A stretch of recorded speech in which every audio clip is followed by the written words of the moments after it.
kita belajar untuk menerima pendapat orang lain, bagaimana kita berusaha walaupun nggak saling ketemu. Produk-produk ULOS ini atau produk-produk kreatif dari ULOS ini bisa membantu para penenun-penenun di beberapa daerah Sumatera Utara.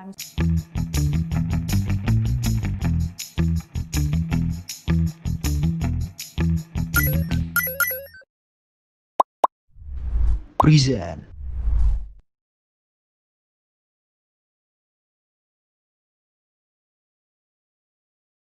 Nama saya Angelika Sidabutar dari program studi manajemen Fakultas Ekonomi dan Bisnis. Kezia Gloria Sibarani, saya mahasiswa Fakultas Ekonomi dan Bisnis, program studi manajemen. Anggina Teses Malango, saya dari Fakultas Hukum, jurusan Hukum Bisnis dari Universitas HKBP Indonesia Medan. Nafis Naga, Fakultas Psikologi, Universitas HKBP Indonesia Medan. Mempromosikan yang namanya program Kampus Merdeka, yang artinya lintas jurusan gitu. Jadi saya lihat di Instagram dan saya coba deh. Terus lampirin berkas-berkas kayak seperti CV, sertifikat webinar. Kenapa Kampus Mengajar? Saya rasa Kampus Mengajar adalah salah satu program di mana saya itu tuh dapat satu kesempatan yang persyaratannya itu gampang saya penuhin gitu, dan juga gampang untuk ikut seleksinya gitu. Ingin menambah wawasan, karena saya kan jurusan manajemen. Saya mengikuti Kampus Merdeka itu bagian pembelajaran tentang IT, tentang pemrograman yang nggak bisa saya dapatkan di program studi manajemen. Cias, saya tuh pertama kali tahu Cias itu tuh gara-gara salah satu coachnya adalah Indrawan. Mas Indrawan itu keren gitu loh. Dia punya pemikiran tentang metaverse dan lain sebagainya. Akhirnya saya cari scroll tentang perusahaan dia dan dapatlah ternyata dia adalah salah satu dari pendiri Cias. SDM Kementerian Kominfo. Kami selama studi independen, kami melakukan kegiatan yang dibimbing oleh berbagai mentor yang berpengalaman dalam bidang IT. Kami juga diberi kesempatan untuk mengerjakan proyek-proyek seperti tugas yang pribadi dengan menggunakan aplikasi Packet Tracker. Jadi Yayasan Sekolah Ekspor Nasional itu masih baru berdiri. Kebetulan kami angkatan pertamanya mengembangkan atau membantu para mahasiswa atau generasi muda Indonesia menciptakan 5.000 eksportir dari Indonesia seperti yang dikatakan oleh Bapak Jokowi pada konferensi pers tahun 2019. Anggi kira startup itu mudah gitu, ya bangun bisnis, ya udah nanti setelah dibangun dirilis akhirnya jadi unicorn gitu. Ternyata enggak, setelah diikutin ternyata itu prosesnya banyak banget. Pertama, kita itu kalau misalnya di dunia nyata seringnya itu diajarin cara mencari solusi. Ternyata setelah di Cias kita itu diajarin mencari problem, how you can discover problem, like apa yang sedang terjadi gitu di tengah-tengah masyarakat. Perusahaan yang saya tempati itu dia berbasis edtech, yang dimana seperti kalau teman-teman tahu ruang guru hampir sama, tapi ruang guru kan lebih ke kayak pendidikan. Nah, sedangkan kami ada dari segi bidang pengetahuan juga ada, skill juga ada, tentang pengalaman atau prakerja juga ada, seperti itu. Apa yang Indonesia punya lalu bisa dibagikan ke negara-negara lain gitu. Nah, untuk produk saya sendiri itu produk tas kulit berbahan dasar ulos, yang dimana ulos itu kan berasal dari warisan budaya, salah satu warisan budaya Indonesia, yaitu dari suku Batak suku Batak gitu ya, yang berarti hanya dimiliki oleh Indonesia gitu.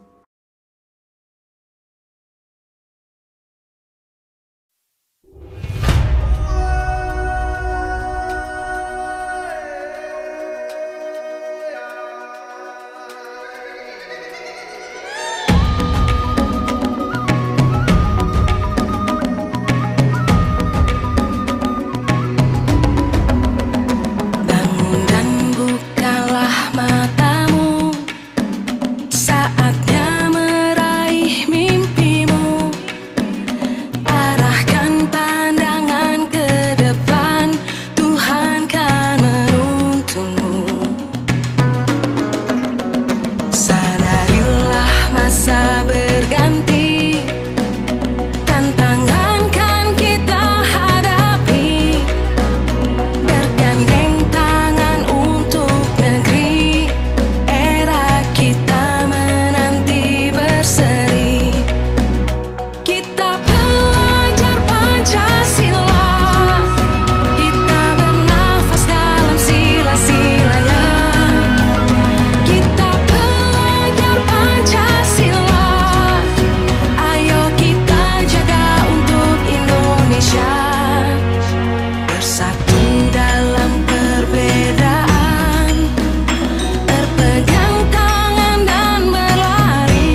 selamat pagi semuanya. Halo. Pagi, Sir. Oke, baik teman-teman. Ini sudah jam 9:44. Semoga nanti ada teman-teman lain yang lain akan gabung. Saya mau sapa dulu nih ya teman-teman kita yang sudah meluangkan waktunya. Mungkin saya mau minta sapa dulu Kak Tata. Halo Kak Tata. Halo. Halo, Iya, gimana kabarnya? halo Sir, kabar saya baik Sir. Oke, lagi di kantor ini kayaknya ya. Bukan Sir, lagi di coffee shop. Oke, work from coffee shop ya. Sekarang ada istilahnya ya. Oke, sip. Aku mau nyapa dulu lagi. Ada Jeremy, ada Romauli.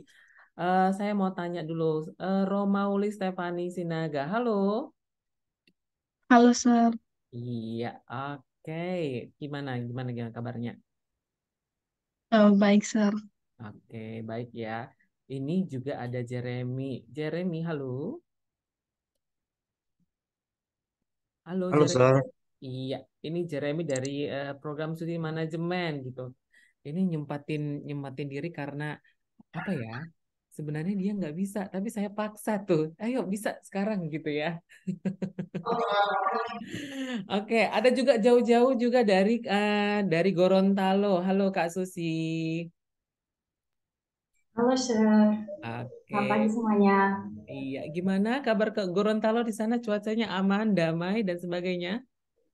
Kalau cuaca di Gorontalo ini kadang-kadang bisa. Jadi kadang ada panas, juga panas sekali gitu. Oh, gitu. Ekstrim ya. Iya, Sir. Oke, yang penting dijaga kesehatan. Oke, ada Bang Christopher. Ini kayaknya Bang Christopher lagi sambil di jalan. Oke. Halo Bang Christopher. Halo, Sir. Oke, iya ada Bang Christopher di sini. Ini lagi di jalan ya? Iya, saya lagi jalan, Sir. Oke, good, good. Nanti kalau kalau ada gangguan, boleh nanti Bang Christopher juga konfirmasi ke kita ya. Ada satu lagi harusnya, Bang Kristanto sudah hadir nggak ya? Oke. Ini dulu teman-teman yang ada di sini, tapi nanti akan ada ya di akhir akan ada satu orang HRD ya, satu orang HRD pentolan MSIB 2 dan sudah bekerja. So, kita dengarkan dulu nanti. Yang pertama itu adalah eh, sharing-sharing dari kakak-kakak yang sudah duluan lulus MSIB 4 dan MSIB 5. Ternyata ada salah satu dari teman-teman kita di sini yang sudah 2 kali menang. Oke, 2 kali menang. Apaan sih tips and triknya? Tapi sebelum yang kedua kali menang ya, biasanya yang 2 kali menang ini kan pasti ada sesuatu yang wow gitu. Kita keep dulu ya, kita keep dulu Kak Tatanya ya. Karena Kak Tata nih yang memang 2 kali menang MSIB 4 dan MSIB 5-nya. Saya mau tanya dulu yang paling jauh dulu, Kak Susi. Ya, Kak Susi. Gimana? Asal muasal dari seleksinya itu gimana sih? Tahu informasinya dari mana? Apa yang diupload, CV-nya seperti apa? Boleh cerita singkat deh. Singkat aja dulu ya, Kak. Oke. Baik, terima kasih untuk waktunya, Sir Pasca. Nah, jadi awal mulanya aku bisa juga ada keinginan gitu ya untuk magang MSID ini. Salah satunya juga aku dapat info kan dari Instagram lebih tepatnya gitu kan. Nah, jadi sebelumnya itu kan aku udah ikut pertukaran mahasiswa. Jadi di putaran kedua ini aku mau ikut MSIB gitu kan ya. Nah, jadi aku itu dapat info kan dari Instagram gitu ya. Jadi cuman di tempat kami kebetulan kan di fakultas kami masih minim saat itu info-info tentang magang ini gitu. Cuman kami mahasiswanya itu kayak aktif gitu loh untuk nyari informasi. Jadi itu sih tips yang pertama sih harus ada keinginan gitu ya untuk mandiri tuh cari info yang lebih gitu. Nah, kemudian yang kedua, ketika udah daftar gitu kan saat itu, jadi kita persiapkan segala berkas yang dibutuhkan memang saat itu, kemudian persiapkan CV kita, semua pengalaman-pengalaman kita selama kuliah, baik organisasi maupun non-organisasi gitu ya. Nah, kita masukkan itu semua. Nah, jadi untuk magang ini sebenarnya, kemudian kalau untuk selanjutnya ya, untuk mitra sendiri, pas saat daftar-daftar gitu ya kemarin, Aku pas pengalamanku itu nengok beberapa mitra yang memang kayak relevan gitu. Pertama relevan dengan jurusan juga saat itu. Aku Mm-mm. milihnya gitu. Mm-mm. Kemudian kita nengok juga persyaratan-persyaratan, kan ada tuh yang di mitra dia bakal buat persyaratan apa sih yang dibutuhkan gitu untuk seorang calon kandidat gitu. Oh, Nah, sebentar, jadi bentar Kak uh, Susi. Berarti harus mandiri cari informasinya, kemudian dipelajari semua syarat-syaratnya. Tapi sebelum ke situ, sebelum dilanjutkan, saya mau hold dulu, boleh ya Kak Susi ya? Boleh ya? siap-siap. Oke, saya mau Siap. dengar dulu dari Bang Jeremy. Oke, Bang Jeremy. Sebelum saya mau minta Bang Jeremy, saya mau sapa dulu. Bang Kristanto kayaknya udah hadir nih. Halo, Bang Kristanto. Halo. Halo, Sir. Sudah bisakah kita ini join secara video call, video conference atau belum? Sebentar ya, Sir. Lagi masih di Oh, jalan. oke, baik-baik. Terima kasih Bang Kristanto. Nah, kita lanjut dulu dari Bang Jeremy. Studi independen. Kalau ada magang, ada studi independen, teman-teman. Apaan sih studi independen? Diminta ngapain sih gitu ya? Belajar doang gitu. Saya mau dengar dulu dari Bang Jeremy. Silahkan Bang Jeremy, seperti apa sih studi independennya di awal-awal? Kenapa memilih tempat itu? Silahkan. Terima kasih, Sir, udah mempersilahkan saya. Saya memilih studi independen karena eh, di magang tersebut kayak nggak ada apa, kayak nggak bakalan lolos nih kualifikasi. Karena minimalnya tuh di semester 5. Saya waktu pas mengikuti MSI BMH 4 itu masih di semester 4. Dan saya waktu pas lolos di eh, mitra saya itu di Coding Indonesia, saya memilih mitra tersebut karena saya ingin mempelajari tentang program IT. Dan puji Tuhan semuanya berjalan dengan lancar. Awalnya saya gini, eh, saya ini pasti nggak bakalan bisa sih, karena pasti tentang coding-coding gitu kan. Jadi saya terus apa mencari informasi, akhirnya kok makin lama makin gampang gini. Dan hanya satu kendala saja yang waktu saya nggak bisa menyelesaikan eh, salah satu case yang dikasih dari mitra saya, itu karena saya benar-benar eh, kurang paham. Dan studi independen ini dia lebih ke arah kita belajar mandiri. Kita kayak eh, dikasih materi nih sama mitranya, kita belajar sendiri. Nanti ada mentor. Nah, kalau misalnya kita nggak tahu, kita tanya ke mentornya. Gitu. So, Oke, tahan sampai di situ. Tahu nggak teman-teman, ternyata studi independen itu nggak seperti yang teman-teman lain pikirkan ya.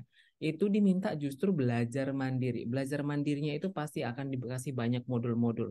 Nggak dikasih sendirian, tapi akan dipandu. Percaya atau tidak teman-teman, ternyata alumni kita ada loh seorang project lead di sebuah startup. Dan dia sekarang lagi buka studi independen ya, mitranya apa nanti saya kasih tahu. Oke, saya mau pindah dulu ya. Mau pindah dulu ke Kak Romauli Stefani. Yuk, Kak Romauli Stefani. Ini dulu di mana magangnya? Kalau nggak salah teknik sipil Kak Fani ya, saya panggilnya ya. Gimana? Iya, Sir. Kak Fani, silahkan. Di mana kemarin lulus dan kenapa memilih mitra itu? Apakah karena jurusan atau karena apa gitu ya? Supaya teman-teman yang lain itu paham. Oh, ternyata dalam memilih lowongan harus ini gitu. Kalau Kak Susi tadi bilang harus mulai mandiri mencari semua informasi gitu. Silakan Kak Fani. Baik, Sir. Terima kasih. Yang pertama-tama sebelumnya, kalau ingin memilih mitra untuk kita magangnya, menurut saya harus sesuai dengan jurusan. Karena kan gini, kita mengkonversi mata kuliah kita. Otomatis eh, kita harus bisa dapat yang lebih di di magang kita itu. Jadi artinya harus seimbang gitu. Harus berkesinambungan apa yang kita konversi dengan apa yang kita dapat di magang. Biar eh, ada apa ya, ada kolaborasi lah antara kalau gimana belajarnya, gimana ke materinya, gimana terus gimana prakteknya juga di lapangan seperti itu, Sir. Dan kalau tipsnya sih, menurut saya seperti yang dibilang Kak Susi tadi, harus mencari informasi lah, harus pandai-pandai cari informasi karena kalau saya sendiri kemarin itu Hamin satu daftar MBKM ya, MCB-nya. Wah, tapi malah Iya, lulus. Sir. Jadi itu pun dapat informasi dari teman gitu kan. Dapat informasi dari teman, terus daftar, ya urus semua berkasnya. Kebetulan Pak Dekan Teknik juga kemarin ada di kampus, jadi bisa cepat dapat tanda tangan ya, Sir, untuk pemberkasannya.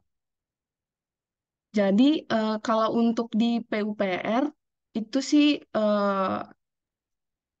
tipsnya itu ya gimana cara kita untuk menjawab wawancara sih kalau menurut saya, Sir, gimana cara kita menjawab wawancara dengan baik, terus gimana kecepatan kita untuk menjawab soal, karena menurut saya itu berpengaruh dalam eh, ke- dalam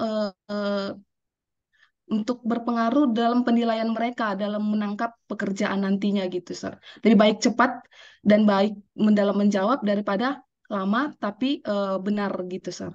Oke, stop sampai di situ. Tadi sudah di-spill satu ya, bahwasanya oh ternyata kalau mau teman-teman memilih magang ada ada soal yang harus dilalui dan ada proses wawancara yang harus dilalui gitu ya. Nah, sebentar Kak Pani, kita spill sedikit-sedikit nanti ya, supaya teman-teman nanti ini ya mau bertanya gitu ya.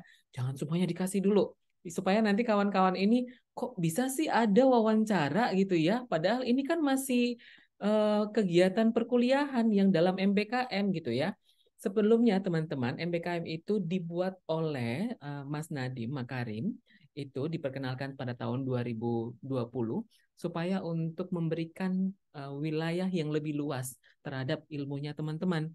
Tidak hanya berada di dalam kampus dan menikmati kegiatan di luar kampus, termasuk ada yang program kampus mengajar, ada yang magang, ada yang studi independen, ada yang pertukaran mahasiswa. Nah, kalau kali ini kita akan membahas magang. Ketepatan ada Kak Tata di sini yang sudah 2 kali menang. Ingat loh, 2 kali menang MSIB 4 dan MSIB 5. Ini tipsnya apa sih, Kak? Kenapa sih ngebet banget mau magang 2 kali gitu? Monggo, Kak Tata, silahkan. Oke, thank you, Sar. Saya mau cek sound dulu, Sar. Suara saya sudah terdengar cukup jelas kah? Loud and clear, silahkan. Oke. Eh, jadi seperti yang Sar bilang ya, itu aku lulus di MSIB 4 dan 5. Sebetulnya yang kelima itu nggak expect sih. Yang terencana banget itu adalah waktu mau ikut MSIB 4 tuh. Jadi persiapannya waktu itu kan open registration-nya dari pihak MSIB Desember ya, awal-awal sampai pertengahan, sama seperti yang sekarang itu sekitar tanggal 15-an. Nah, kemudian di akhir bulan November itu aku udah preparing sih. Sebelum mereka open malah aku udah preparing, kayak aku udah mulai downloadin tuh template-templatenya, kayak surat rekomendasi dan lain sebagainya gitu. Untuk apa? Supaya curi start duluan gitu kan. Eh, Kemudian di tanggal 14-nya itu aku udah mulai minta tanda tangan ke dekan, dan 15-nya besok itu aku langsung mendaftar. Untuk MSIB 4 awalnya aku juga nggak nyangka ya menang, karena aku dapat offering itu sehari setelah closing. Aku ingat banget itu kalau nggak salah tanggal 27. Tanggal 27 kayak dapat di salah satu perusahaan di kota Semarang. Waktu itu apa aja seleksinya? Seleksinya waktu itu adalah dikirimin undangan dulu kan, dikirimin undangan lewat WhatsApp. Misalnya kita lolos nih seleksi administrasi, terus diundang untuk ikut seleksi tes tertulis, masuk ke Zoom, di mana di situ ada pengawasnya juga. Kita ikut tes administrasi, open camp semua, terus ada link ujian, linknya dikasih melalui Zoom. Udah gitu, hari itu juga di sore itu aku dapat pesan lagi nih dari perusahaannya kalau aku lolos tes tertulis, terus next lanjut ke step berikutnya itu adalah wawancara dengan HR-nya. Besoknya itu kan hari Jumat ya, hari Jumat wawancaranya, terus closingnya itu adalah di hari Minggu itu juga udah closing, udah nggak ada lagi harusnya seleksi kan dari perusahaan. Terus aku tanya selesai wawancara sama interviewernya, Ibu, ini informasi saya lanjut atau enggaknya kapannya diinformasikan dalam minggu ini, kata ibu interviewernya. Terus aku tunggu hari Sabtu, yang mana harusnya itu weekend kan, udah nggak ada lagi. Tapi aku tetap nunggu, nggak ada. Oh ya udah, aku hopeless dong. Aku pikir aku nggak lolos karena minggu itu memang udah harusnya closing seleksi, nggak ada lagi dari perusahaan. Terus hari Senin jam 11 ternyata masuk tuh pesan di WhatsAppku dari interviewernya kalau nyatain aku lolos. Nggak lama kemudian di website KM ku masuk offering letter dari mereka. Itu MSIB 4. Kalau Hmm, MSIB 5, ini lanjut, Sir. silakan, silakan. Kalau dari MSIB 5, jujur eh, awal-awal aku gak mau lanjut sih, Sir. Karena kayak mau fokus dengan skripsi kan. Terus aku diskusi nih dengan temanku yang di Semarang. Bagusnya, dia udah bekerja, ngomong-ngomong. Karyawan dia. Terus udah berpengalaman di bidang pekerjaan. Terus aku tanya, gimana ya? Semester depan aku memang ada SKS untuk magang lagi. Tapi aku mau lanjutin skripsi supaya cepat lulus 3,5 tahun gitu kan. Menurut kamu aku lanjut magang atau enggak ya? Aku tanya dengan dia. Terus dia bilang, ya lanjut dong. Di mana-mana pengalaman yang dilihat dibandingkan dengan kalau kamu lulus cepat 3,5 tahun, tapi kamu tidak ada pengalaman. Mending lanjut magang, katanya gitu. Terus dari situ tekadku bulat dong. Ya udah, aku siapin dokumennya, jarak jauh, minta lagi tanda tangan dengan dekan. Terus itu kan harus tanda tangan basah ya. Aku titip dengan temanku yang di kampus, minta tolong mintain tanda tangan ke dekan gitu. Terus nggak lama kemudian itu aku apply. Nah, di sini ada tipsnya. Di waktu Semarang itu adalah perusahaan startup yang dia tidak terlalu, bukan corporate, startup yang baru berdiri sekitar 4 sampai 5 tahun, di mana juga perusahaannya tempatnya itu belum settle banget. Jadi di MSIB 5 ini aku punya plan mau satu tingkat deh di atasnya gitu. Mungkin kayaknya di Jakarta oke nih buat latih-latih mental karena katanya Jakarta itu kota yang hektik, satset di mana kalau kamu sudah bisa bertahan, mental kamu teruji gitu katanya. Terus oke deh, aku cobain beraniin diri untuk coba di Jakarta. Aku apply beberapa company, tapi tidak semua company besar juga aku apply. Aku sesuaikan juga dengan my value, dengan pengalamanku, aku rekrutmen, jadi aku mau coba yang perusahaan yang menengah, bukan yang high-high banget deh corporate-nya gitu kan. Dan salah satunya aku apply ke Binar. Di mana Binar juga batch lalu aku lihat ini company gak ada buka deh batch lalu. Aku coba deh batch ini kebetulan mereka buka kan. Terus ada beberapa waktu itu masuk seleksi dari beberapa company lain kayak dari Kompas Gramedia, terus company-company lainnya. Cuma yang paling cepat mengoffering aku waktu itu adalah Binar. Jadi aku nggak mau mengecewakan seseorang atau perusahaan yang bisa melihat value-ku paling cepat dan pertama kalinya gitu. Jadi aku langsung nerima offering dari Binar untuk posisi Human Capital Intern. Seperti itu kalau dari.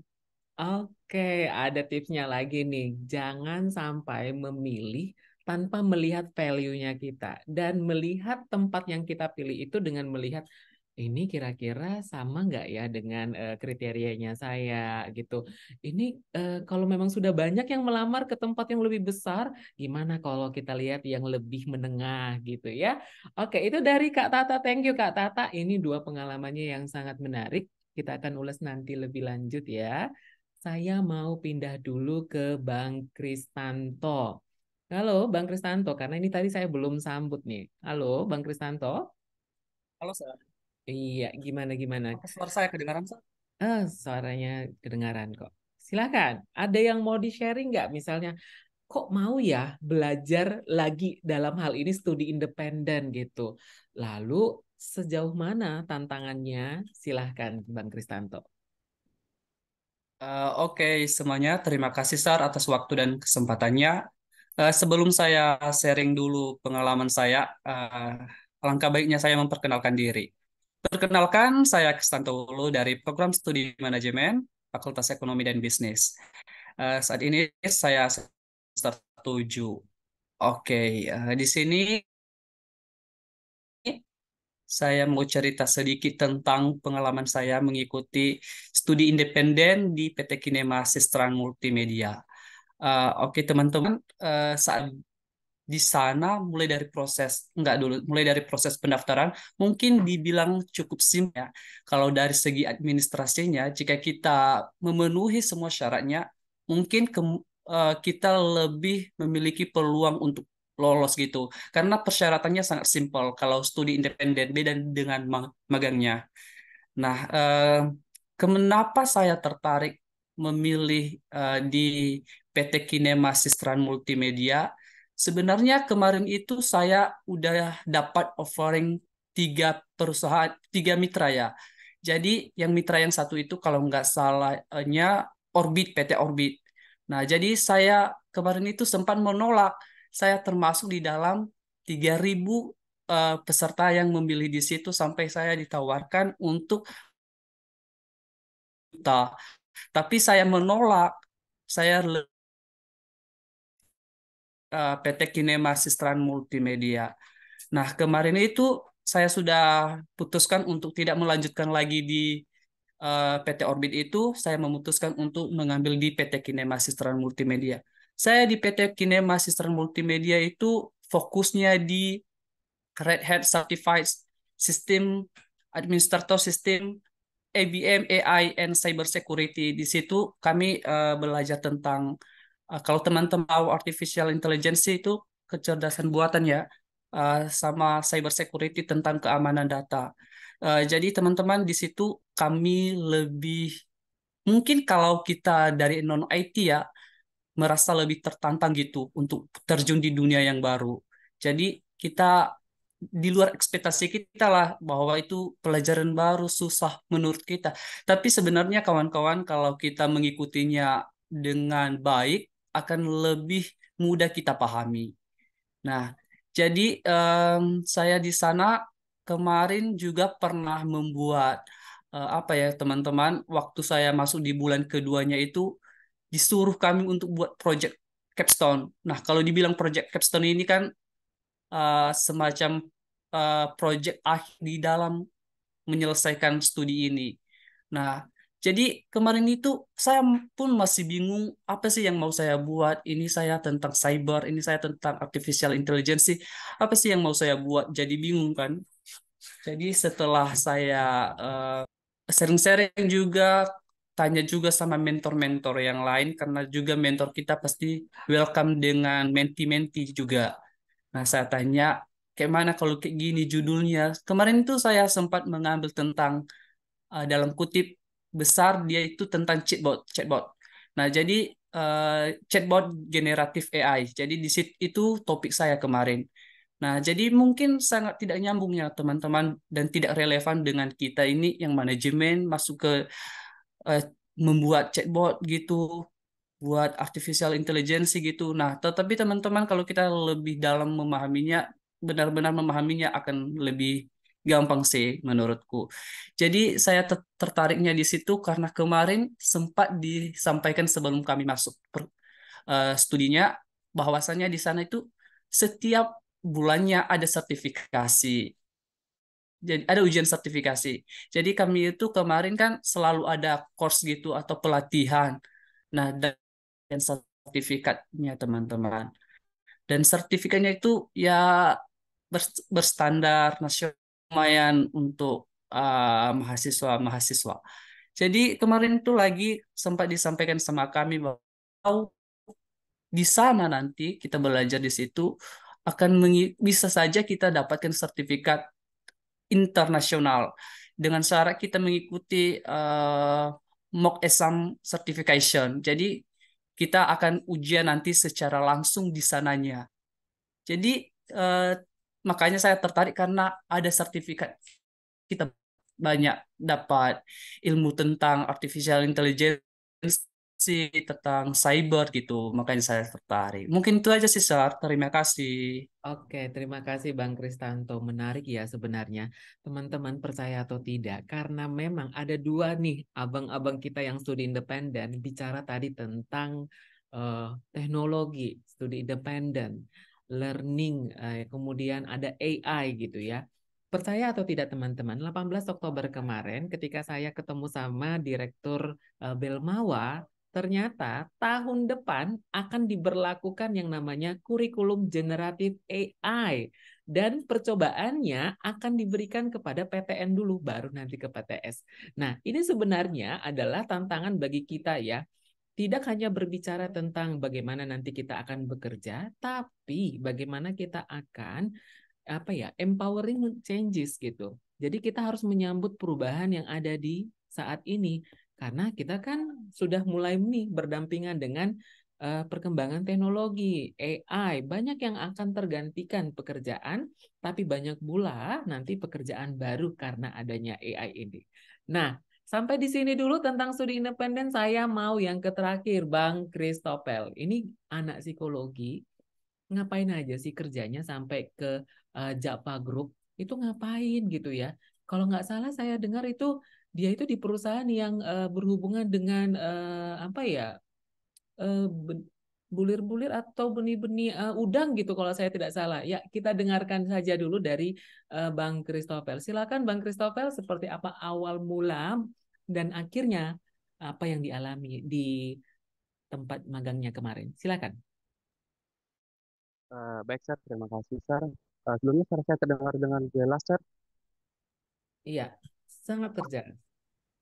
Oke, jadi sebenarnya di awal itu eh, dorongan ikut MSCB itu sebenarnya juga salah satunya dari Sir dan juga dari kakak-kakak senior dan alumni juga sih, Sir. Jadi eh, pertama memang mencoba MSCB itu kayak mikir lolos karena kategori MSCB ini kan pendaftarnya banyak. Jadi tapi karena ada dorongan juga dan ada motivasi dalam diri juga ingin mencoba, jadi mendaftarlah dengan mengikuti segala persyaratannya.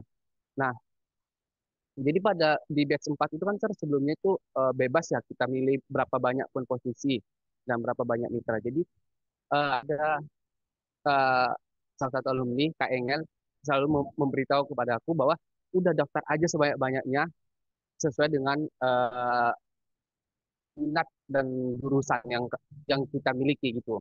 Nah, jadi kemarin tuh coba hampir berapa ya kalau nggak salah hampir 120 posisi kalau nggak salah di berbagai macam mitra. Nah, ketepatan waktu itu tinggal ada satu posisi, jadi coba juga daftar di Japa dan di STP. Nah, di STP ini saya daftar itu kalau nggak salah di Hamin 2 sebelum penutupan karena udah hampir seminggu tuh belum ada panggilan sama sekali ada sih dari beberapa mitra cuma ikut tahap interview, tahap tes psikotes juga. Nah, hanya sebatas tahap itu, tapi belum ada dikasih kepastian dari mitra tersebut. Nah, kebetulan waktu itu pas saya daftar STP, jadi STP ini PT Suritani Pembuka. Nah, di situ saya daftar biasanya langsung dipanggil ini untuk interview, Sir. Jadi interview.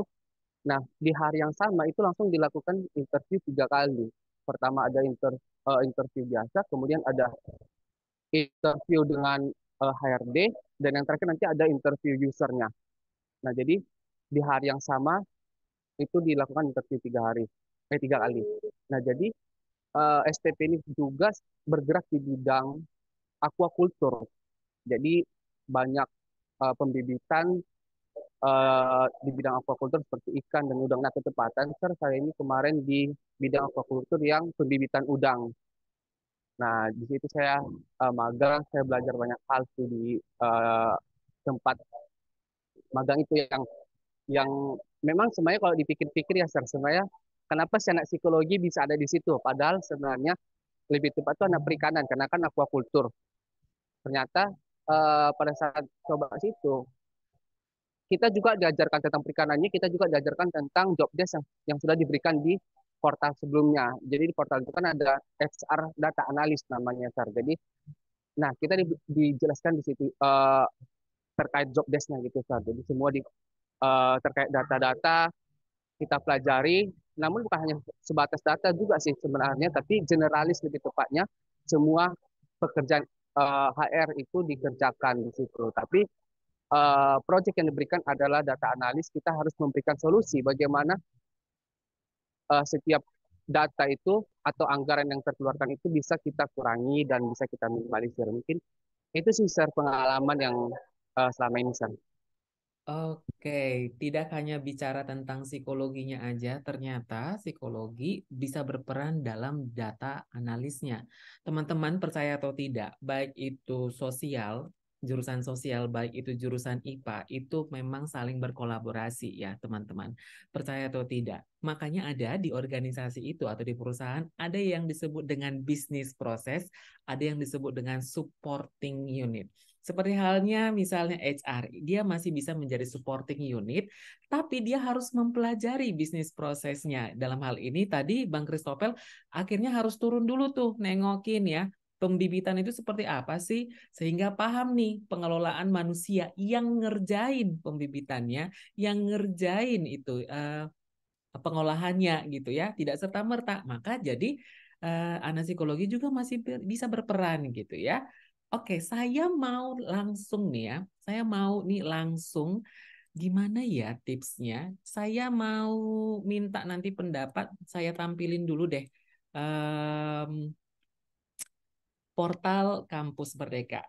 Katanya kan harus memilih di riset sendiri nih, kata Kak Susi. Ya, kemudian tadi Bang Jeremy juga demikian gitu. Harus lihat ke depannya apa sih yang akan didapatkan gitu ya kan. Kemudian Bang Kristanto juga demikian lakukan. Kak Stefani juga, apalagi Kak Tata juga bilang harus betul-betul mengetahui value-nya perusahaan. Itu sama nggak dengan kita? Saya mau tampilin dulu ya, gimana sih memilih lowongannya? Oke, saya dibantu sama teman-teman ya. Saya dibantu sama teman-teman yang udah lulus gitu ya. Misal dari Kak Tata deh, mulai dari Kak Tata. Kira-kira nih dimulai dari mana nih kita bisa nge-search perusahaannya? Kira-kira dari Kak Tata tipsnya. Kalau dari aku ya, Sir, ini kan Kala Group ya. Kala Group itu apa sih? Aku searching dulu sih di Google Kala Group itu apa ya? Namanya grup, berarti pasti ada anak-anak perusahaannya ya. Kala Group ini berarti grup ada anak-anaknya. Sekiranya aku mendaftar di posisi ini, penempatannya di anak perusahaan mana? Terus anak perusahaan itu di mana ya letaknya? Maksudnya di kota mana gitu? Seperti itu. Itu yang pertama. Terus Berarti ke bawah harus lagi. meriset ini ya, meriset siapa sih perusahaan itu gitu ya. Oke.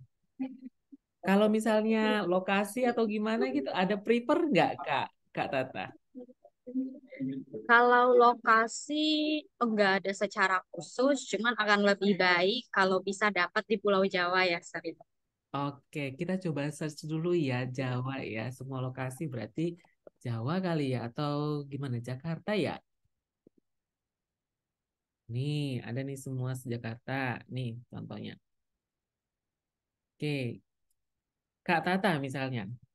Mau yang mana nih? Kita lihat dulu. Ini kan banyak ya, Sar ya. Mm. Jadi biasanya aku langsung ke tujuanku, aku ketik di section semua posisi itu, aku maunya human research. Oke, human resource karena anak psikologi ya. Mm-mm. Oke, resource. Oke, ini dia. Jakarta udah ada human resource. Kira-kira yang mana nih Kak Tata? Saya mau nanya Ini kan lagi. udah banyak ya, Sar ya, posisi-posisinya. Aku nggak langsung milih sih biasanya. Aku lihat-lihat dulu, Oke, kita semisalnya ada yang oke. misalnya nih contoh ya. Mm-mm. Oke, tipsnya dari Kak Tata itu coba lihat-lihat dulu, lalu Oke, ini kita lihat rincian kegiatannya. Di sini ada kompetensi apa aja yang dikembangkan. Salah satunya yang paling concern kalau kita bahas human capital ataupun HRD itu adalah pasti rekrutmen dan seleksinya, Kak San. Nah, hmm, di pengalaman pertama aku kebetulan aku memang mau mengasah kompetensi rekrutmen dan seleksiku. Nah, di sini aku lihat mereka membantu kita mengembangkan kompetensi rekrutmen dan seleksi. Terus rekrutmen seleksinya boleh diklik dulu, Sir. Nah, ini dia rincian-rincian pembelajarannya. Apa-apa aja yang bakalan kita pelajarin. Di sini kita akan diajarin identifikasi profil kandidat. Oke, ini untuk permulaan kita diajarin ya. Gimana rekrutmen seleksi itu kan penting ya untuk mempelajari profil kandidat. Terus job portal, oke, lain-lainnya udah oke. Ya udah ini aku keep dulu. Oke, berarti di keep ya. Jadi harus lihat detail apa yang diminta di dalam persyaratan pada setiap job desk ya. Oke, Iya. kita hold dulu Kak Tata. Saya mau tanya pendapat yang lain dulu. Oke ya. Tadi sudah dikasih tahu nih. Oke, sekarang Kak Pani, kira-kira nih, Kak Pani kemarin gimana nih cara miliknya? Kalau saya Sir langsung punya tujuan gitu ke mitra yang mana. Dan Oke. kemarin langsung search PUPR sih. Oh, PUPR. Ada nggak ya kali ini PUPR? Kementerian. Eh ya, Mungkin mungkin di MSCB namun belum ya. Atau kita coba apa ya kementerian yang buka ya. Kadang memang MSIB ini kadang muncul lowongan itu di H-7 atau H-5 gitu semuanya. Oke, kemarin iya juga. Sir kemarin Hmm? untuk PUPR sendiri kemarin udah bilang juga Sir karena kan mereka punya banyak kerjaan gitu kan Sir. Jadi kalau untuk persiapan ke magang itu mereka selalu telat gitu Sir untuk ngasihkan ininya ke kampus Merdeka gitu. Oke, kita lihat dulu ke Jakarta ya, biar agak shifting dulu tempatnya ya, nggak usah dulu di Sumatera. Siapa tahu nanti memang betul-betul bisa dimobilisasi ke luar Sumatera. Oke, contohnya berarti apakah ada posisi juga Kak Pani kemarin tuh? Berarti dari Kak Pani, kalau memang sudah menuju mitranya, terutama pada kementerian, tolong dilihat hampir setiap hari ya. Siapa tahu muncul lowongannya ya. Benar nggak Pani ya? Iya Sir. Oke, ada tips lain nggak Kak gitu? Karena memang Kak Pani kan sudah melihat langsung ke mitra nih, udah yakin nih gitu. Ada tips lain Ya Kak? untuk ke ini aja Sir lokasi sih Sir. Soalnya kan kalau untuk sekitar Sumatera kan sekitar Jawa kan udah lebih ini Sir, lebih banyak eh, pasti lebih banyak pengalaman lah yang dapat di sana. Terus kita juga nggak nggak mumet untuk cuman kerja doang kan. Pasti Mm-mm. bisa ini ada refreshingnya juga. Jadi lebih banyak tempat lah untuk dikunjungin kalau misalnya ke Jawa kayak gitu sih Sar. Oke, berarti memang disarankan kalau bisa ke tempat di luar kita terbiasa gitu ya kan. Jadi wawasan kita juga lebih luas gitu ya, memahami orang lain. Karena waktu di dunia kerja juga harus bisa memahami etnis culture yang berbeda ya. Karena kan kita Ya Sar. bekerja itu harus nengok manusianya ya juga. Oke, tunggu sampai di magang. Saya mau nanya ke yang studi independen, Bang Jeremy. Bang Jeremy, silahkan. Ini magang berarti saya ke studi independen, ya.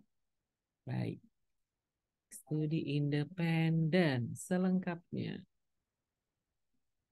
Cari program. Oke, Oke, Sir. gimana? Kalau dari saya sih sebenarnya saya kan ngecek dulu nih persyaratannya untuk studi independen. Hmm, Apa saja sih yang dibutuhin, terus minimal apanya semesternya gitu kan. Baru yang kedua saya lihat modul pembelajaran mereka. Ini Oh, seperti apa, belajar apa. Kalau misalnya susah, saya nggak mau daftar. Kalau hmm, misalnya lumayan agak gampang dan saya dapat memahami, saya langsung daftar, Sir. Dan juga dilihat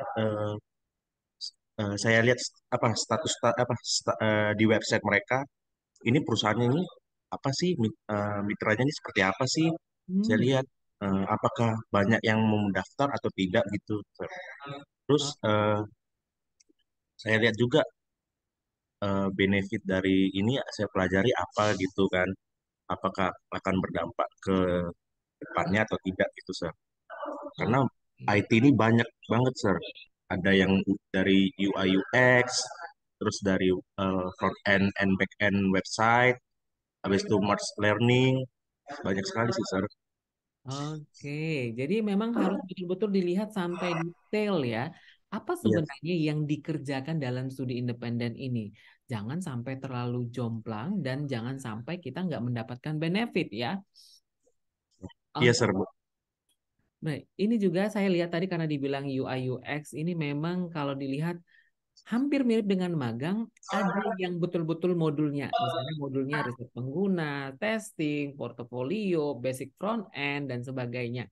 Jadi ini harus betul-betul dipelajari ya semuanya. Karena kebanyakan studi independen itu terbuka untuk semua jurusan, bukan?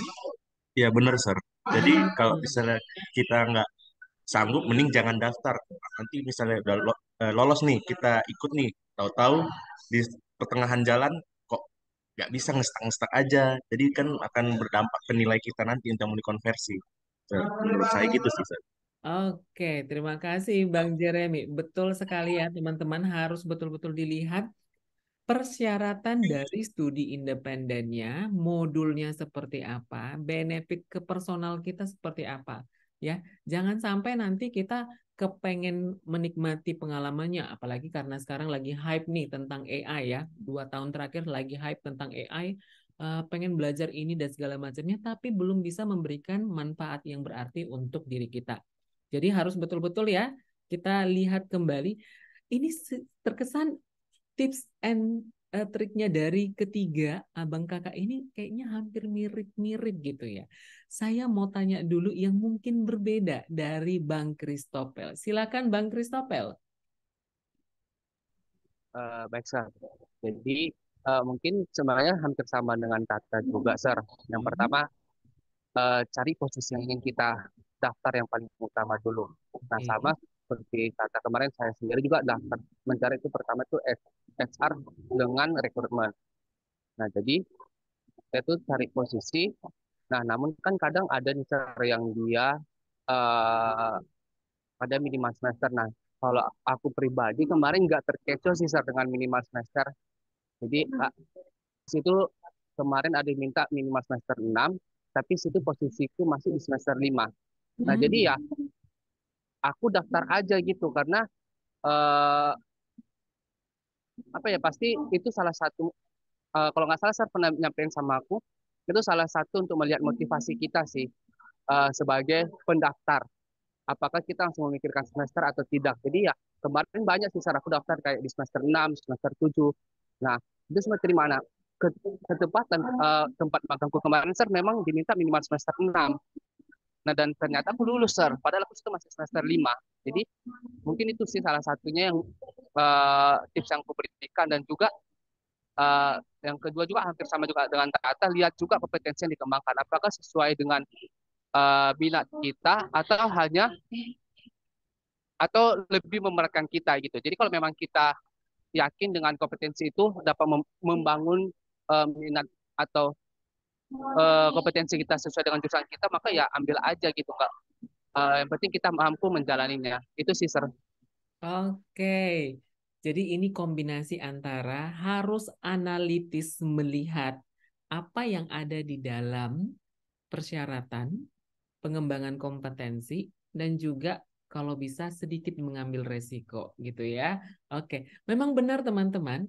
Kalau teman-teman perhatikan, banyak ya perusahaan itu membuat minimal 1 tahun pengalaman gitu ya kan. Padahal kita baru lulus gitu ya. Baru lulus kok minimal 1 tahun pengalaman. Dulu itu dibuat memang karena saya dulu pernah jadi seorang HR di Garuda.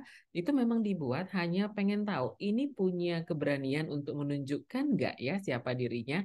Dari 1 tahun pengalaman yang dimaksud sebenarnya magang ya. Magang itu adalah bagian dari pengalaman bekerja teman-teman.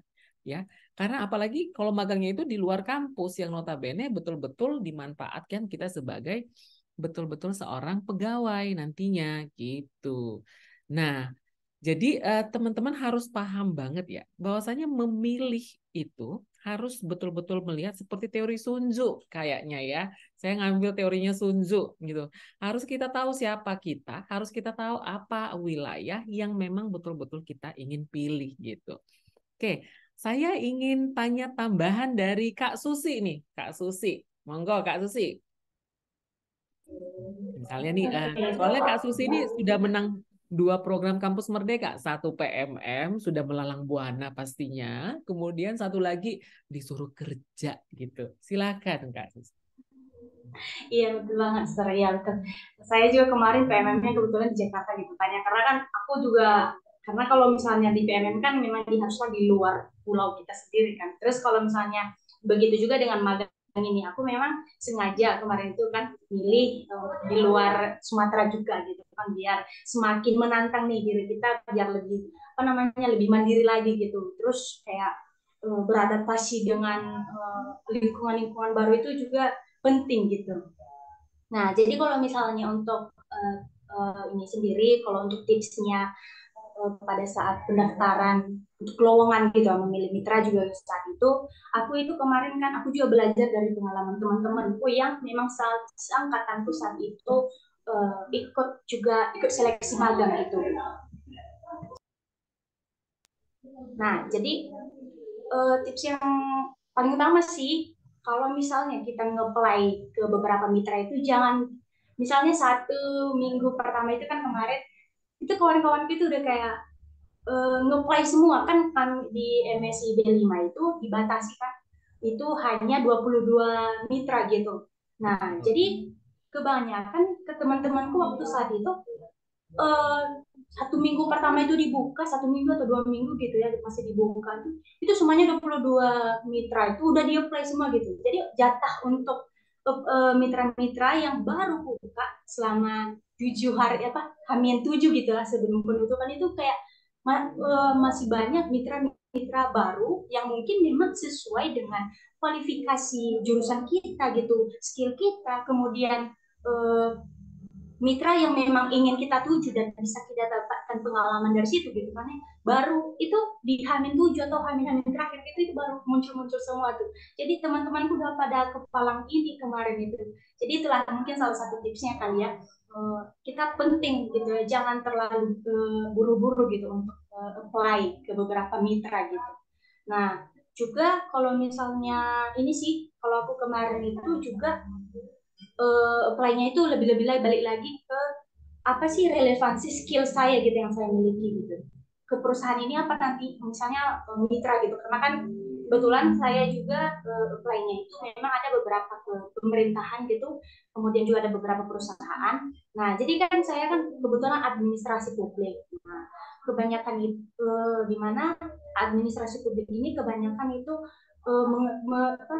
tentang kebijakan. Nah, jadi kebanyakan kan kita juga cari-cari tahu gitu di badan-badan pemerintahan itu apa sih yang dibutuhkan gitu kan, kualifikasinya gitu, apakah ada administrasi publiknya atau tidak gitu. Aku kayak gitu kemarin. Terus kemudian apa namanya, kriteria-kriterianya itu seperti apa yang dibutuhkan gitu. Nah, jadi menurut saya sih itu sih yang jadi ininya, apa namanya, tips dari aku kalau misalnya memilih lowongan itu disesuaikan aja dengan relevansi jurusan kita, kemudian dengan apa namanya, mitra yang bakal kita tuju ini, apa sih yang mau kita ambil gitu nanti pengalamannya begitu sih. Oke, terima kasih Kak Susi. Memang benar ya. Sejalan dengan semua yang sudah dikatakan teman-temannya tadi ya. Ada Kak Tata, Kak Fani, Bang Jeremy, Bang Christopel. Bahwasanya memang harus perlahan-lahan nih. Jangan gegabah karena sekarang dikatakan 22 posisi. Udah langsung ambil semuanya tanpa dibaca. Harus dibaca teman-teman. Baik itu di magang, baik itu di studi independen. Nah, oke, yang mungkin saya pengen tahu dari Bang Kristanto. Kira-kira nih Bang, eh, tipsnya memilih lowongannya seperti apa? Yuk. Oke, Sir. Mungkin ya, kalau dari saya nggak terlalu jauh juga dari si Jeremy tadi. Kalau yang di studi independen ini, namanya kan studi independen bersertifikat kan. Semua lowongannya itu lebih fokusnya untuk teknologi. Nah, sebelumnya saya memilih itu kemarin, sempat waktu semester-semester lalu itu saya pernah belajar, pernah mendengarkan tentang AI, Artificial Intelligence. Sebenarnya apa sih AI? Apa sih itu Artificial Intelligence? Sebenarnya pernah ku dengar, namun belum tahu sebenarnya apa itu AI. Nah, waktu itu kan sebenarnya waktu kami belajar di sana itu kami itu ternyata AI itu sudah jauh sebelumnya ada gitu. Sudah tahun berapa itu, tahun seribuan gitu, 1900 gitu. Sebenarnya untuk tahun-tahun ini baru aja berkembang gitu AI ini, terdengar hal-hal yang baru untuk di kalangan mahasiswa. Jadi saya tertariknya kemarin tuh bahwa melihat lowongannya aja ada AI dan cybernya. Berarti mempelajari tentang kecerdasan buatan ini kan, tentang AI itu, jadi pengen mau langsung terjun di AI-nya itu sendiri, mau mempelajari AI-nya itu. Ternyata waktu saya mengerjakan juga project capstone kemarin, bahwasannya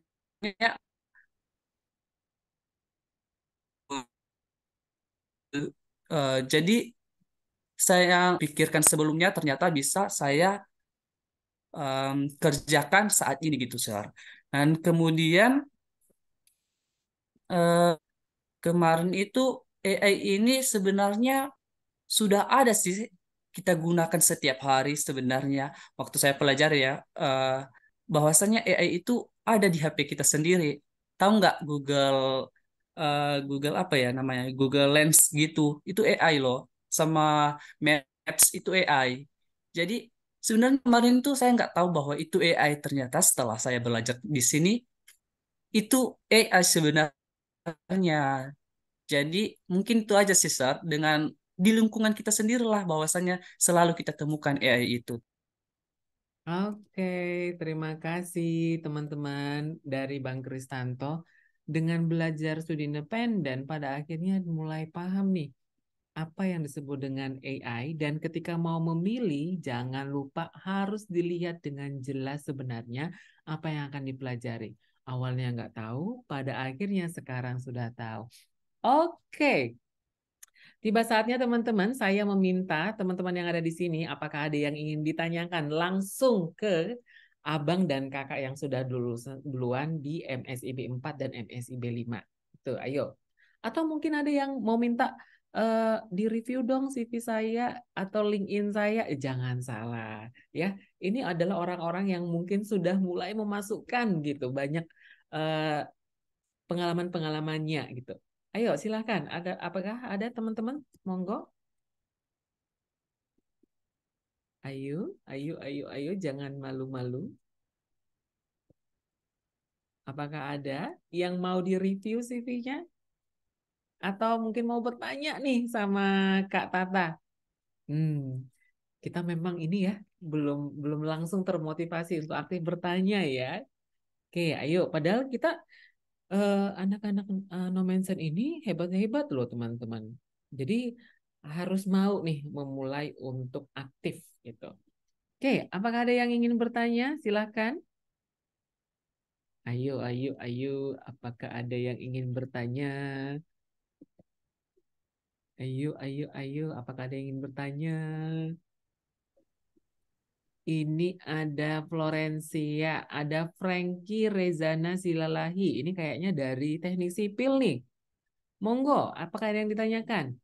Ada Lastaria Manurung, ada Maria, ada Mary, ada Novita Simanjunta. Oke, ayo, ayo, ayo. Ada yang mau ditanyakan kira-kira? Tam, tam, tam. Ada? Kayaknya Florencia mau nanya nih. Udah mulai nih open open video. Silahkan Florencia. Selamat pagi buat Sir dan teman-teman dan abang-abang sekalian. Di sini sebenarnya agak malu sih Sir, karena semalam juga udah bicara sama Sir bahwa ingin minta bantu review CV saya. Jadi kata Sir sekalian aja nanya langsung di Zoom besok. Nah, Iya. jadi saya udah buat dan susun isi CV saya kakak. Tapi saya masih kurang mengerti dan bagaimana cara penempatannya, eh, misalnya pengalaman, level pendidikan kita, proyek yang kita buat, gitu Kak. Mungkin ada saran dari orang kakak. Mau direview langsung nggak? Siapa tahu nanti ini ada orang-orang yang bergerak di human capital nih ngomong nih. Ya ada Bang Christopel, ada Kak Tata nih. Eh, Mau ditampilin nggak? Siapa tahu? Ayo, ayo. Mau ditampilin nggak? Boleh, Sir. Oke, boleh Tapi ya. belum lengkap semua ya, Sir. Nggak apa-apa. Kita belajar di sini ya, apa yang perlu. Yuk, nanti mungkin saja ada ini hints-nya dari ada nih kita undang satu lagi kakak HRD di sini. Dia lagi nunggunya. Yuk, monggo. Jadi teman-teman kalau misalnya ada yang mau ditanyakan terkait, aduh aku mau milih lowongan ini, aku mau milih posisi ini, kira-kira match nggak ya Kak? Match nggak ya Bang gitu. Aku mau milih belajar studi independen yang ini, kira-kira menurut Abang gimana gitu. Teman-teman harus tahu ya, ini kita buat supaya teman-teman bisa nanti paham cara lebih baik dalam memilih, meningkatkan potensi untuk lebih mampu masuk ke MSIB nantinya. Oke, sudah di start. Sedang loading ya. Kalau kalau mengalami masalah boleh dikirim ke saya juga, nggak apa-apa kok. Oke, sambil menunggu, saya izin. Oke, sudah mulai nih. Nah, oke, yuk. Saya persilahkan dari Kak Tata nih. Monggo Kak Tata. Ini punya Florencia ya. Hai Florencia. Hai, Florencia, Kak. ya Florencia ini panggilannya apa nih? Flo atau apa? Tre? Floren, Kak. Floren. Oke, Floren. Boleh ke bawah, di scroll ke bawah CV-nya, mau lihat ke seluruh. Oke. Oke, oke. Kita mulai dari atas dulu ya. Dari atas aku udah suka sih. Kayak kamu udah tahu penempatannya. Cuman di sini kamu kan nempati nama, oke, terus ada nomor telepon, email, dan ini LinkedIn kamu. Nah, LinkedIn-nya cukup panjangnya linknya. Nih, alangkah baiknya link LinkedIn kamu ini diperbaikin. Jadi ini kan bisa di apa sih namanya, diatur ya, di setting nama LinkedIn-nya supaya jangan panjang kayak gini. Jadi nanti bisa di set https www.linkedin.com slash itu nama kamu aja Florencia Zaluku. Udah itu aja cukup. Yang lainnya bisa dihapus aja. Terus kalau yang Nias Sumatera Utara ini optional, bisa enggak, bisa iya. Cuman kalau di CV aku sendiri itu bagian atas, header paling atas itu hanya nama, nomor telepon, email, dan LinkedIn saja. Itu sudah cukup. Terus di sini ada summary juga ya kamu buat. eh,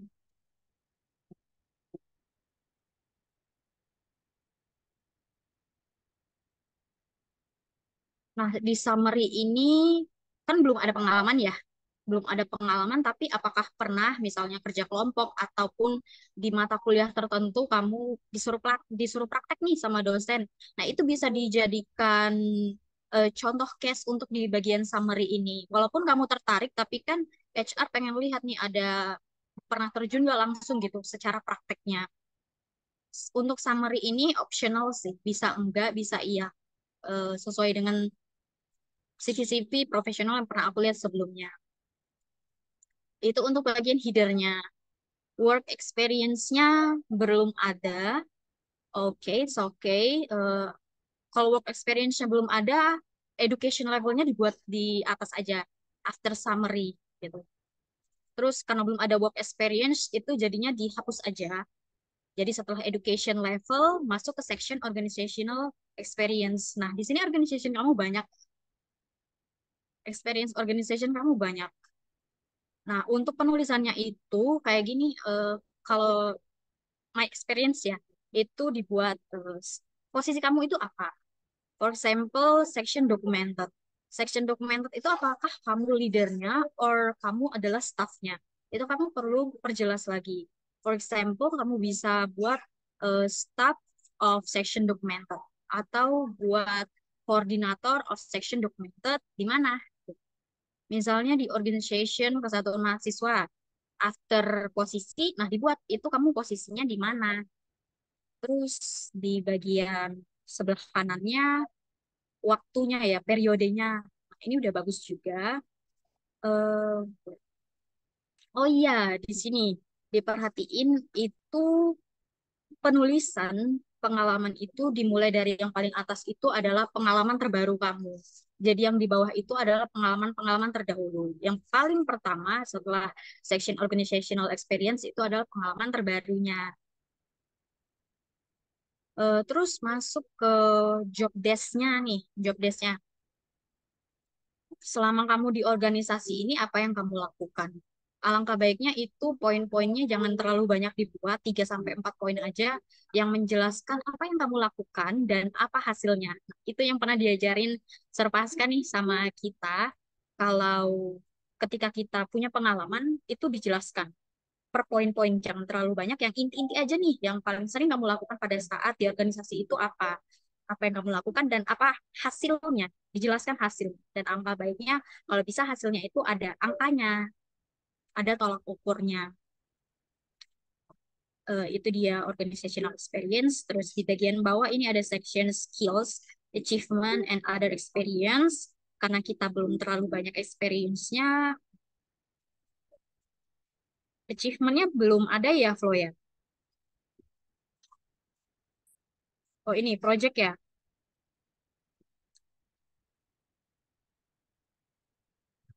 Oh, project ini other experience masuknya. Kalau achievement kayak menang suatu lomba kayak public opinion atau poster itu belum pernah ya. Pernah sih, Kak. Nah, kalau misalnya Flo punya achievement yang contohnya kayak juara satu atau juara favorit, nah itu bisa dimasukin ke bagian achievement, dibuat tersendiri sectionnya di bawah gitu. Terus sama seperti yang di atas itu kamu achievementnya dalam perlombaan apa dijelasin, juaranya juara keberapa, terus penyelenggaranya siapa, buat seperti itu. Kalau kayak project ini mungkin bisa masuk ke other experience, dibuat tersendiri sectionnya. Terus begitu juga dengan skills. Biasanya skills itu di bagian bawah, terus eh, dibedakan lagi tuh hard skill dan soft skill. Section-sectionnya diperbedakan lagi. Kalau ini sekarang kan masih dijadikan satu ya, skill, achievement, and other experience masih dijadikan satu. Nah, mungkin untuk perbaikan ke depannya itu bisa dibedakan section-sectionnya antara skill, achievement, and other experience-nya. Itu aja kalau masukan dari. Oke, thank you banget Kak Tata. Ini banyak ya yang menjadi masukan. Gak apa-apa, Florence. Jadi masih ada waktu untuk memperbaiki karena kan yang terakhir itu tanggal 15. Jadi mungkin mulai nanti malam minggunya ganti dulu yang ini ya, ganti dulu yang lebih produktif lah, nggak apa-apa lah ya. Malam minggunya baru nanti diperbaiki, tanya lagi siapa tahu nanti bisa ngomong langsung sama Kak Tata atau Bang Kristanto karena dari tadi saya lihat Bang Kristanto memperhatikan kemudian iya jangan-jangan diajarin tuh di studi independen juga tuh ya. Bang Christopher ada yang mau dikasih masukan karena kemarin kan bergerak di bidang human resource juga. Mungkin sebenarnya sudah banyak sih disampaikan sama Tata, nggak jauh beda juga sih cara yang ingin disampaikan. Tapi mungkin yang jadi headline di sini mungkin di organisasi besar. Jadi yang disampaikan Tata itu betul, kalau memang kita nggak ada work experience maka di organisasi kita tampilkan, tapi kita harus jelaskan nih apa yang kita kerjakan dan apa hasil yang kita apa hasilnya gitu. Jadi kita bisa jadi pada saat dilihat tahu nih, oh ternyata dia di organisasi ini ada hasilnya gitu sebenarnya. Jadi sebenarnya organisasi dengan pekerjaan sebenarnya nggak jauh beda sih untuk poin-poinnya gitu. Oke, berarti jangan lupa kalau memang belum ada prestasi, perkuat di organisasi. Teman-teman, jangan sampai bingung bahwasanya organisasi itu bisa loh dalam bentuk kepanitiaan, ya. Kan yang terpenting teman-teman itu punya posisi gitu. Misalnya entah sebagai koordinator seksi makanan gitu ya. Nggak apa-apa, dikasih tahu aja. Pasti kan berhubungan dengan orang lain, punya strukturnya, punya posisi, punya jabatannya. Meskipun dalam hal ini kepanitiaan itu sifatnya adalah sementara. Kalau dalam teori organisasi kita menyebutnya itu boundaryless organization yang artinya berdasarkan project. Itu bagus juga loh dimasukkan ya. Jadi teman-teman harus boleh nih mencari kembali apa yang sudah teman-teman lalui. Gimana Florencia? Sangat membantu, Sir. Oke. Makasih kata-kata Bang Christopher. Oke, baik. Ada lagi nggak? Terima kasih Florencia sudah mau bertanya. Udah langsung saya mau panggil dulu HRD kita ini ya. HRD kita, silahkan Kak Engel. Halo, silakan Kak Engel. Ini Kak Engel ini adalah pentolan MSIB 2, sekarang kerja HRD teman-teman ya. Oh apa nih? Ya Halo silakan. teman-teman semua. Halo Sir, terima kasih udah dikasih wadah untuk sharing-sharing ke teman-teman mahasiswa ya. Sebenarnya ya teman-teman FYI aja. Aku hari ini join sebenarnya apa ya? Aku tuh ada rasa bangga gitu. Aduh adik-adik mahasiswa aku tuh keren-keren banget sekarang gitu loh. Semenjak ada wadah dari pemerintah yang namanya MSIB, banyak tuh aku lihat di Instagram Karir Nomense sampai sekarang tuh aku ngikutin. Duh keren banget sih. Makanya aku sampai hari ini tuh tergerak untuk ya udah join dulu lah mau dengar pengalaman dari mereka gitu. Dan ternyata dikasih wadah juga sama Serpasca ya. Walaupun sebenarnya saya nggak ada niatan untuk ke situ hari ini gitu. Terima kasih banyak Serpasca untuk kesempatannya. Nah tadi aku juga nggak habis-habisnya apa ya kagum gitu sama teman-teman yang udah selesai MSIB dan kayak Tata yang sekarang lagi menjalani MSIB. Kalian tuh keren-keren banget guys, tau nggak sih? Eh, Kuat-kuat ya sampai selesai magangnya. Kalau laporannya itu bisa itu nanti pelan kita kerjain. Yang penting sekarang output teman-teman udah bisa banyak belajar kompetensi ya, yang dan udah siap mental terjun ke dunia pekerjaan. Keasikan ngebahas. Ini kakak nama aku Engel, aku alumni Psikologi Nomensen angkatan 2018. Saat ini puji Tuhan dipercayakan untuk menjadi HR Recruitment di Mickey Holiday Resort. Pada tahu nggak Mickey Holiday di mana? Tahu Kak, kayaknya nanti bakalan kita serbu. Ya nanti nanti kalau misalnya mau main-main ke Mickey kabar-kabarin aja calling-calling Instagramku nanti aku buat di bawah ini. Ya, nggak, nanti calling-calling aja kalau mau main di Mickey Holiday ya. Terus tadi juga aku simak beberapa sharing-sharing dari teman-teman apalagi Tata, Christopher yang memang sudah matang di bidangnya dalam hal review TV tadi aku kayak ya ampun aku DM pasti aku bilang gini matang banget ya teman-teman ini udah bisa nge-review sedetail itu gitu. Aku sebagai HR udah merasa insecure gitu loh. Ya Allah adik-adikku sudah keren-keren banget gitu. Em, aku juga lulusan dari MSIB batch 2. Teman aku kemarin itu juga di bidang HR di Alfamart gitu. Terus ya gimana sih? Pekanbaru. Kalau tadi Tata, aku hampir mirip sama Tata. Aku kalau waktu kemarin itu MSIB, yang aku paling penting adalah posisinya. Aku langsung cari human research. Tapi untuk bedanya kan Tata mengutamakan lebih ke Jawa ya. Kalau aku tuh random aja di mana aja yang penting HR. Karena memang dari awal aku udah tahu nih, aku tuh pengennya berkarir di bidang HR gitu. Jadi sebenarnya yang paling penting sebelum teman-teman ngelamar SIB, teman harus tahu nih, kenalin diri sendiri. Sebenarnya aku nanti lulus, bayanganku mau berkarir di bidang apa sih gitu kan. Kalau contohnya kayak anak psikologi kan ke HR. Ya udah dari awal kalau udah tahu pengen ke HR, magangnya itu cari yang lebih relevan ke HR-nya gitu. Jadi jangan asal-asalan FOMO ya istilahnya. FOMO dengan MSIB itu seperti apa. Lagi karena banyak uangnya ya teman-teman ya. Jujur deh, pasti yang dikejar juga uang. Kan.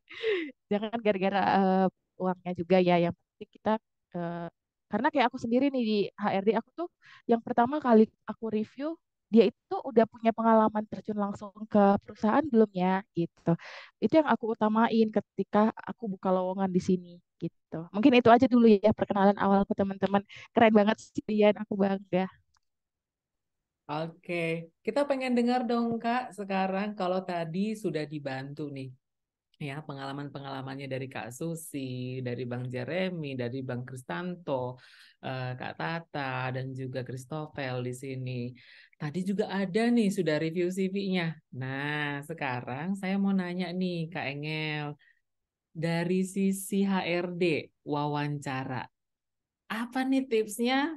Kasih tahu dong kita. Oke.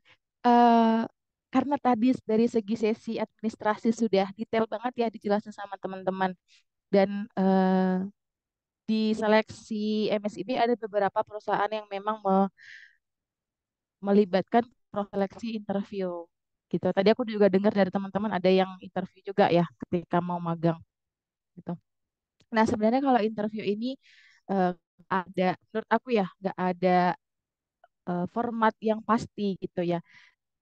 Tapi yang perlu teman-teman persiapkan sebelum mengikuti interview adalah mau nggak mau banyak-banyak latihan komunikasi, public speaking gitu, dan banyak-banyak kenalin diri sendiri. Sebenarnya aku itu tertariknya di bidang apa ya? Aku itu eh, apa ya? Aku itu eh, kelebihannya di mana? Aku itu lemahnya di mana ya? Karena nanti secara nggak langsung HRD bakalan menanyakan terkait dengan diri kalian gitu. Karena kan sebenarnya interview HRD itu apalagi untuk magang basicnya memang melihat secara umum potensi kalian di mana dan bisa nggak ya potensi kalian itu mendukung proses bisnis di perusahaan itu gitu.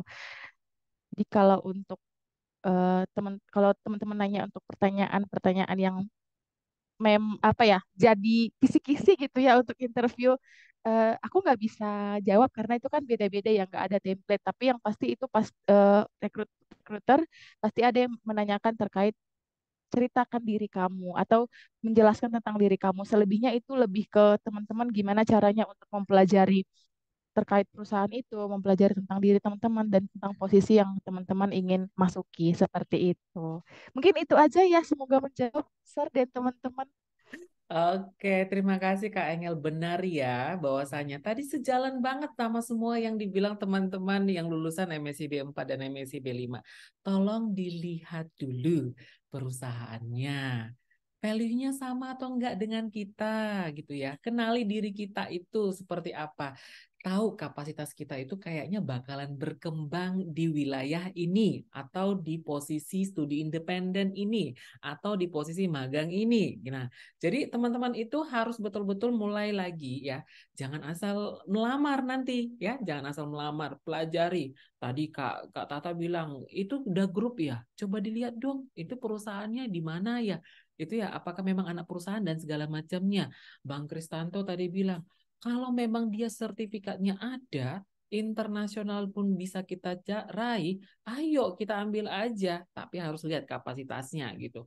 Bang Jeremy juga bilang demikian, apalagi Kak Susi tuh dari PMM sekarang ke MSIB ya, semuanya sudah betul-betul memperjuangkan apa yang sebenarnya kita inginkan untuk kita ambil dalam kesempatan di kampus Merdeka ini. Oke teman-teman, ini ada 3 menit lagi. Kira-kira ada yang mau ditanyakan? Ada nggak ya yang mau ditanyakan? Monggo, untuk teman-teman yang lain. Ada Talenta, ada Tresia, nih ada Wanto. Ini kayaknya Wanto ini angkatan 2022. Siapa tahu nanti mempersiapkan untuk MBKM berikutnya. Oke, silakan.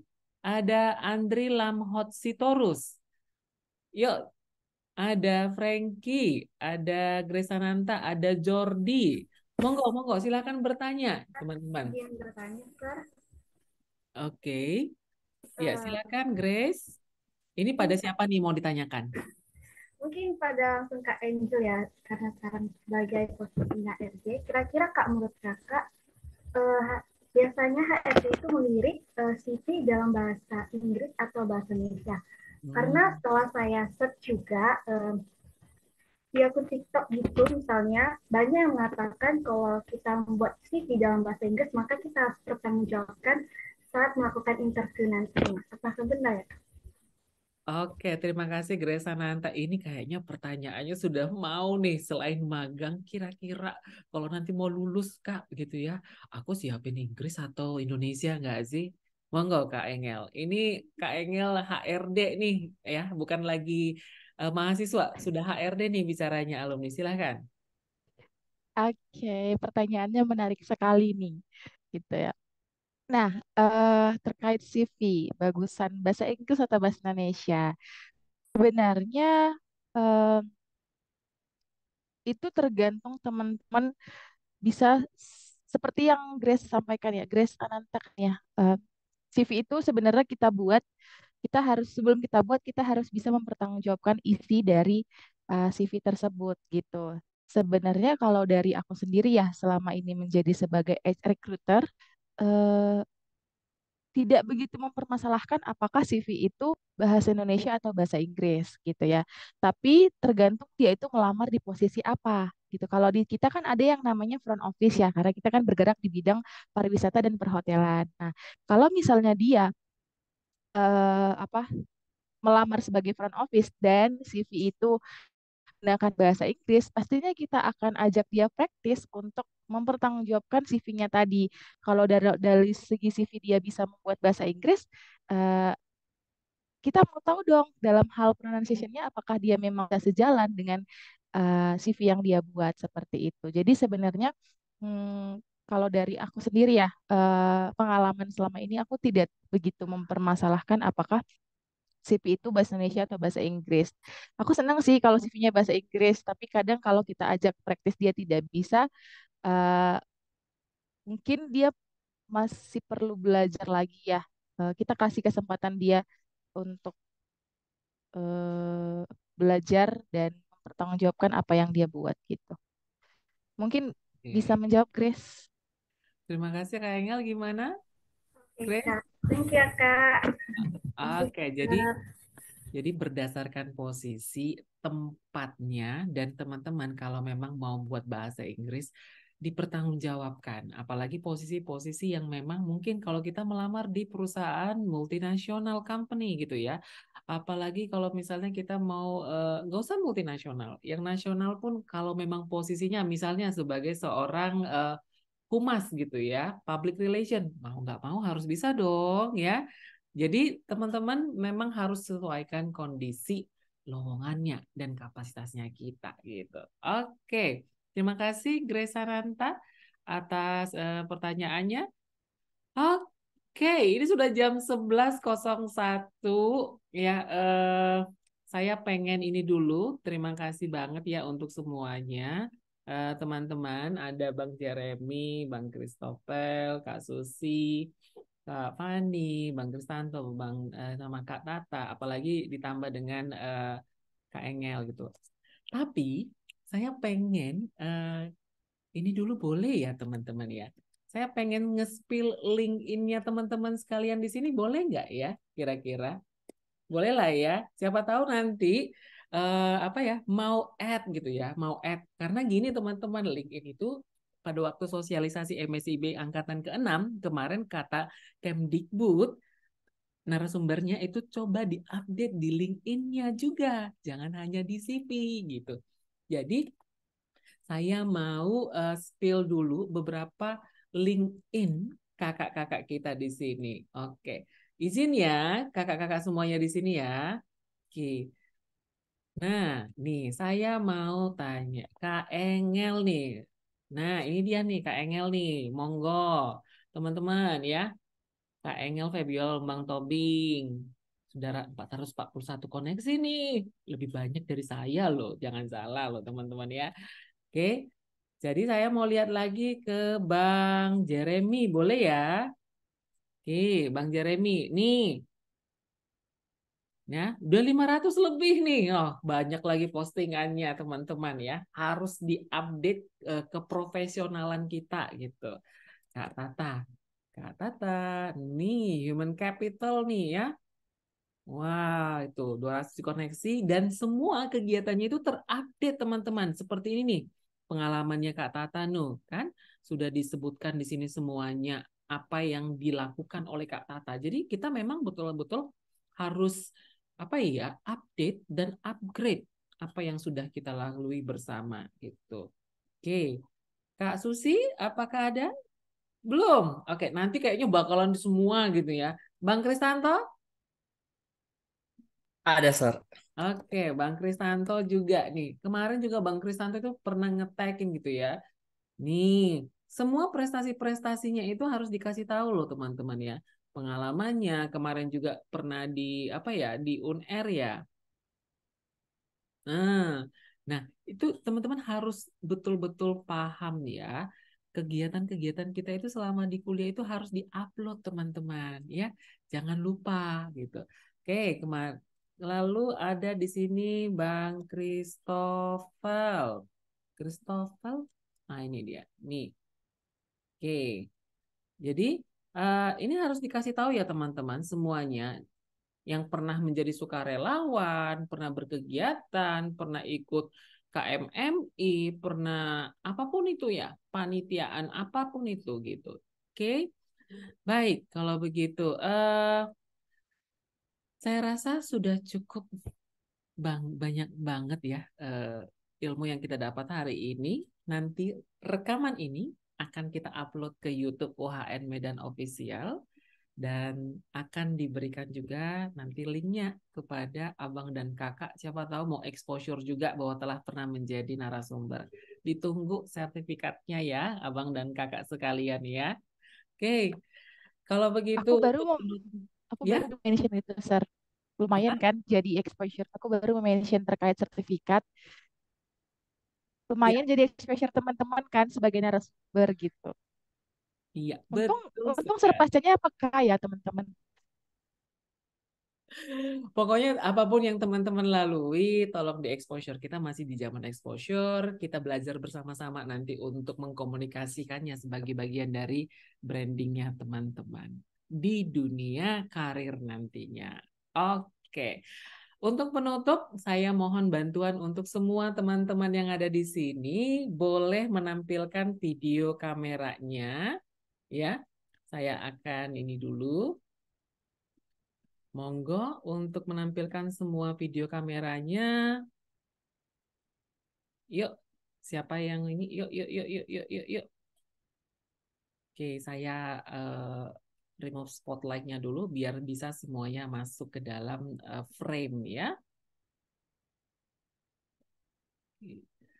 Oke, ini sudah ada satu slide. Oke, saya hitung mundur ya. Saya hitung mundur. 3, 2, 1. Oke, kasih gaya dong ya. Kasih gaya apa kayak gitu. Lulus MSIB atau apa gitu ya kan? Atau lulus MSIB gitu.